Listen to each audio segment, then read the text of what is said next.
It's 2025, you stumbled upon Maplestory, and you're wondering how to start playing this game with nothing. In today's video, we're going to go over all of that. First things first, what I would do is I would pick a main character. How I would go about this process is look at classes that you genuinely are interested in playing, the classes that you think look cool. I'll go maybe watch a video, but overall just pick a class that you genuinely are interested in. Most classes in this game are 100% okay to play and are viable to play all the way through the early game, mid game, late game, and end game. Some do more damage than others, have better movement than others, some have better kits than others, but overall each class in this game has their own specific niche, and there's a class for everybody. Now, there are some classes that I particularly wouldn't recommend and I would stay away from, and those are non-KMS classes that do not come from Korea Maplestory. Why that is a bit of a problem is because Korea Maplestory is where we get all of our big updates from, and if classes aren't coming from the overall hub of the game,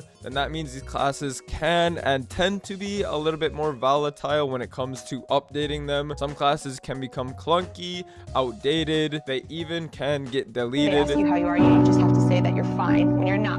So for that reason, I wouldn't recommend classes that don't come from KMS, and those classes are as followed: Kana, Hayato, Lin. But if you don't mind that, those classes really aren't that bad, and they actually do serve a really great purpose in the game right now. Now, when it comes to picking a main, you can either start now or wait for a hyper burning, which we get once every 6 months. Essentially, a hyper burning is going to help you progress a lot quicker than normal. I personally would just start now, because by the time you wait for the hyper burn, you would already be more progressed than the hyper burn. Now, after you picked a main, I would honestly just get into the game, familiarize yourself with the game, play for a little bit, ask questions, and kind of just get a very basic understanding of the game. Just play and see if you like the class. I highly recommend getting your character to level 200. Nowadays, getting to level 200 is very accessible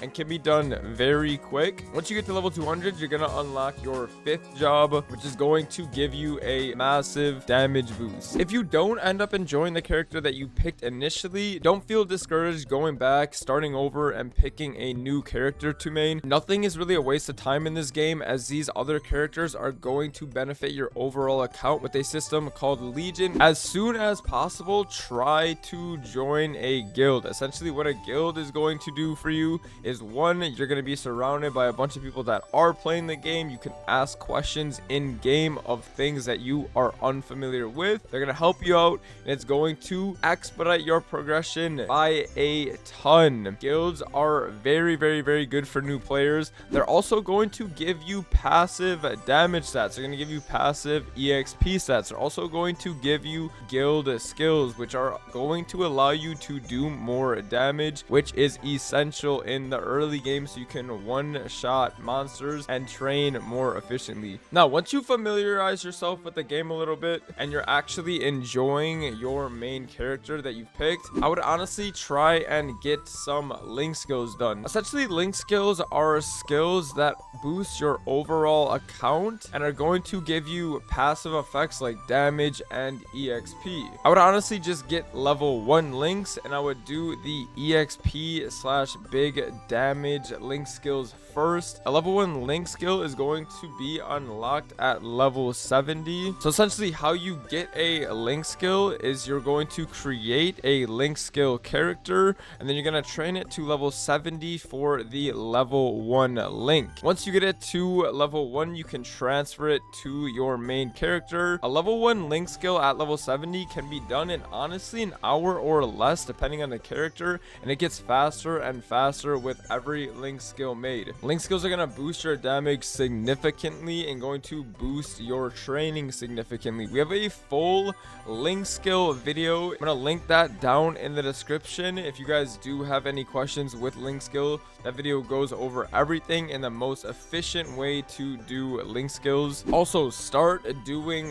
Golux and CRA as soon as you can. These are bosses that are going to unlock best in slot gear for a very long time. Now, to unlock Golux and Root Abyss, these quests are going to be found in the white light bulb. I believe Golux is a level 180 quest and Root Abyss is a level 150 quest. Quests take a couple minutes to do, but once you finish them, you have unlocked them and you can start doing these bosses immediately. Probably not going to be able to solo these bosses right away, but I highly recommend using the party finder if you're not able to, or maybe ask the guild that you have joined for a Golux carry or a CRA carry. These Golux coins are going to be used to purchase the best in slot pendant and ring. Do not buy the belt or earring from the Golux shop ever. You only want to use these coins on the ring and pendant. Now, it takes about a month to get a ring or a pendant, but nonetheless, Golux best in slot gear that is going to give you great bossing stats as well as the CRA top, bottom, and hat. Also, start doing daily bosses and Urses for free money every single day. Now, what are you even going to spend the money that you get from these daily bosses slash Urses? You are going to spend this money on making miso and drop gear slash weapon secondary and emblem potentials. Miso and drop gear is essentially potential lines that you can get on all accessories like face, eye, earring, pendant, and your rings. These lines come after you get a legendary potential, which you can get from tiering up these items. This miso and drop gear is going to significantly help you while you're training. It's going to boost your miso rates from about 50 mil an hour all the way to 500 to 600 mil an hour. It's essentially just going to help you train so much more efficiently. It's going to allow you to get more drops as well, like node stones. Now, while you're training and progressing through the game, save your money. Do not spend your money on random potentials on your gear. It's fine to get your weapon secondary and emblem to legendary and 2 lines of either attack and boss, but you can use the free cubes from events slash boss drops on all your other gear to get unique 2-line stat. The more you train, the more money you're going to make, and you're going to want to save that money for star forcing events to star force your gear to 17 stars. Star forcing is going to make your character significantly stronger and is going to be one of the most efficient ways to make big upgrades in Maplestory. There's actually a star forcing event going on this weekend, and you can figure out when star force events are going on by checking out the Maplestory Sunny Sundays. As a newer player, I highly recommend taking advantage of 5, 10, 15 events or Shining Star Force events. These events are essentially going to guarantee that 15 to 16 star,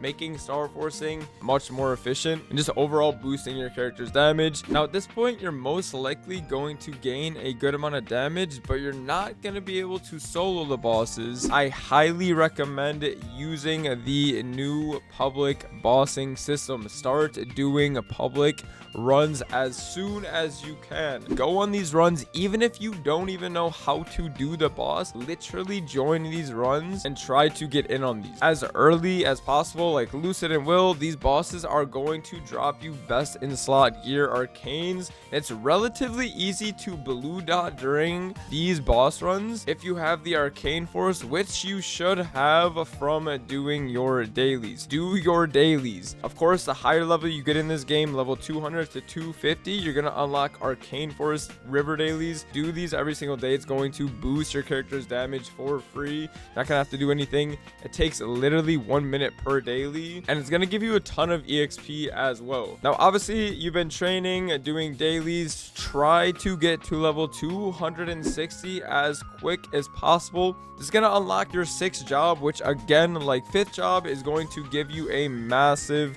damage boost. And same thing applies as before. Once you hit this level 260 mark, try and do the public runs for Chaos Tenebris as soon as possible. These are going to drop you arcane boxes as well. They're also going to drop you pitch boss items. A lot of people think they need to be a lot stronger than they have to be, but these public runs, people don't really care how strong you are. They just want to fill up the party to 6 people, and a lot of the time they're just gonna let anybody in if you can blue dot. If you're okay with just getting an arcane box, which most of you should be okay with getting, but try your best to start doing these public runs as soon as possible. It's going to help fast track your progression significantly, and it's also familiarize yourself with your class while bossing even more. Now, of course, there is a ton of information in Maplestory, and obviously I probably didn't go over everything that there is to go over, but this is just more of a guide to kind of get you started in the game and a little bit of a roadmap on how to progress through the early game and into the mid game. Once you're in the mid game, you have a basic understanding of what to do moving forward, so we're not going to get into any of that. But if you guys do want an updated 2025 mid game, late game, end game guide, we're more than happy to make those. But regardless, if you guys do have any questions moving forward on how to progress getting started in this game in 2025,